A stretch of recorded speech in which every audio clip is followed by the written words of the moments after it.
80년대 후반 학생운동의 주류는 민족해방파, 이른바 NL이라고 불리는 세력이었습니다.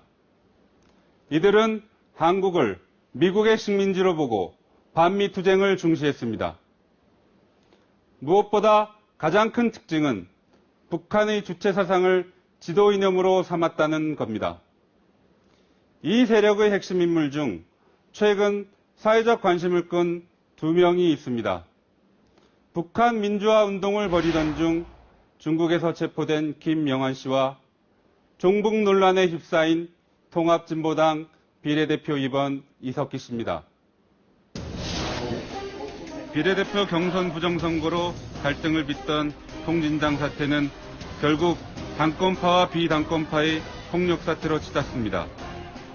기존 당권파는 심상정, 유시민 씨를 주축으로 한 비당권파로부터 경선 부정 책임을 지고 비례대표를 사퇴하라는 압력을 받자 중앙위원회 진행을 방해하며 비당권파를 집단 폭행했습니다. 이에 대해 비난 여론이 쏟아지자 그들은 각종 언론에 등장해 입장을 전파하기 시작했습니다. 그러나 종북 논란에 대한 질문이 나오자 답변을 유보합니다. 북한 인권이나 3대 세습, 북핵과 같은 이런 주요 사안에 대해서 이상규 당선자님이 정확한 입장 표명해 주셨으면 감사하겠습니다.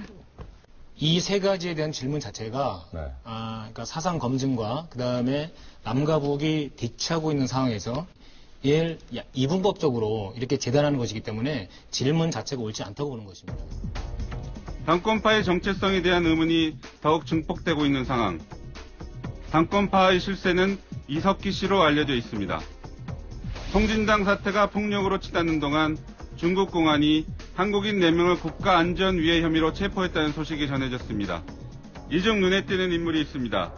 1980년대 주사파의 대부로 불렸던 김영환 씨. 그는 1980년대 중반 강철 서신이란 글을 발표하며 대학가의 주체 사상을 전파했습니다. 김 씨는 왜 중국에 갔던 것일까? 평소에 이제 북한 민주화에 대한 신념을 가지고 있었고, 북한의 자유로운 정부가 들어가야, 북한 주민들이 장악해야 북한 사회의 변화가 시작된다. 북한의 어떤 내부 동향, 또 어떤 분야에서 자기가 도울 수 있을지, 또 탈북자들의 인권 실태, 뭐 이런 걸 이제 관심을 가지고 있었기 때문에 그런 어떤 활동의 일환이었다고 보입니다. 김영환 씨와 이석기 씨는 한때 주체 사상을 기초로 민혁당에서 같이 일했던 혁명 동지였습니다.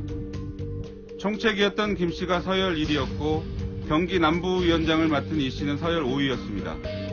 그러나 지금 김 씨는 전향해 북한 민주화 운동을 이끌고 있고 이 씨는 통진당 내 종북파로 불리는 세력을 이끌고 있습니다. 대척점에 서 있는 두 사람, 민혁당 결성 이후 20년간 무슨 일이 있었던 걸까? 두 사람이 속해 있던 민혁당 사건은 우연한 계기에 정보당국에 적발됐습니다. 1998년 12월 전남 여수 앞바다에서 북한 간첩을 싣고 가던 반 잠수정이 우리 해군에게 격침됐습니다. 이 잠수정에서 발견된 문건에서 민혁당의 실체가 드러난 것입니다. 당시 법원은 민혁당을 주체 사상을 지도 이념으로 대한민국 체제를 위협하는 반국가단체로 규정했습니다. 민혁당의 결성 시기는 1992년. 1년 전 월북해 김일성을 만나 주체 사상을 논의하고 돌아온 김영환 씨의 주도 아래 결성된 지하 조직이었습니다. 중앙위원장을 맡은 김 씨는 서울대 법대 동기인 하영옥 씨와 박모 씨를 주축으로 조직 체계를 갖췄습니다. 하지만 김 씨는 북한의 현실을 직접 목격한 이후 주체 사상에 대한 회의에 빠져 있었습니다. 김일성하고도 이틀에 걸쳐서 다양한 이야기도 많이 있습니다. 철학적인 문제, 특히 자신의 이름으로 발표된 주체 철학에 대해서는 기본적인 개념에 대해서도 잘 이해하지 못하는 것 같아요. 그는 여러 매체를 통해 북한의 비판적인 글을 게재하기 시작합니다. 특히 1990년대 중반 북한 주민 수백만 명이 굶어 죽는 사태가 발생하자 민혁당 해체를 결심합니다. 민혁당을 이제 만들었고 온게 있었고 회계 생각도 그렇게 정밀하지가 그때 뭐 한두 번 봐가지고 안 될 거기 때문에 근데 이제 그 이후에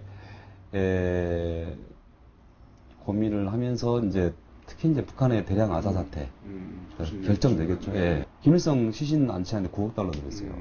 8억 몇천 달러. 그 돈이면 인민들 300만 다 살릴 수 있었어요. 그건 인재죠, 인재.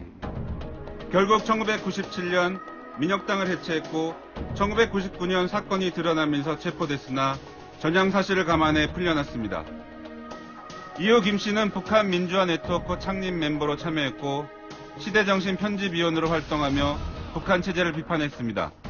매년 3-4차례 중국을 오가며 북한의 동향을 탐색하다가 올해 체포된 것입니다. 김 씨와 함께 민혁당을 만든 하영옥 씨와 하 씨의 지도를 받던 이석기 씨는 김 씨의 전향을 비난했습니다. 민혁당 해체 후 재건을 시도하던 이석기 씨. 민혁당 사건이 드러난 뒤 3년간 도피 생활을 하다 2002년 체포됩니다. 형기를 마치기 전 2003년 특별 사면을 받은 이 씨. 2005년 2월 정치 컨설팅 홍보 등을 하는 CMP 전략그룹을 만듭니다. 이 회사는 당권파가 장악한 민노당의 일을 맡으면서 40억 원의 매출을 올렸습니다. 바로 이석기 씨 같은 경우는 본인이 1인자 또는 2인자로서 조직사업의 최고 수뇌이면서 직접 재정사업까지 관장한 걸로 보여요. CMP그룹이랄지 사회동향소는 그런 어떤 개정사업이랄까 사회선전사업에 연관해서 한 걸로 보입니다. 민혁당 재건파는 민족민주주의 전국연합 산하단체인 경기동부연합을 거쳐 현재 통진당의 핵심을 차지하고 있습니다. 끊임없이 제기되는 논란에도 이석기 씨는 3대 세습, 주체사상, 핵실험, 인권유리 등의 사안에 대해선 침묵하거나 말을 돌립니다. 오히려 종북 논란은 색깔론이라고 반박합니다. 지난날 과거의 오래전 걸 가지고 현재의 그 정치활동과 아무런 관련도 없고 아무 연계도 없는데 마치 지난날 과거와 연관된 것처럼 언론기관을 증폭하는 게 정말 삭갈공세의 본질이 아닌가. 저는 민주주의자입니다. 이에 대한 이 씨의 입장을 듣기 위해 행방을 찾았지만 연락이 닿지 않았습니다. 북한이 코앞인 단둥에서 58일째 억류 중인 김영하 씨. 종북 논란에 반발하며 6월 국회 등원을 기다리는 이석기 씨. 주사파 출신으로 지금은 반북과 종북으로 갈린 두 사람. 이들이 걸어온 길은 우리 사회의 이념 갈등을 그대로 보여주고 있습니다.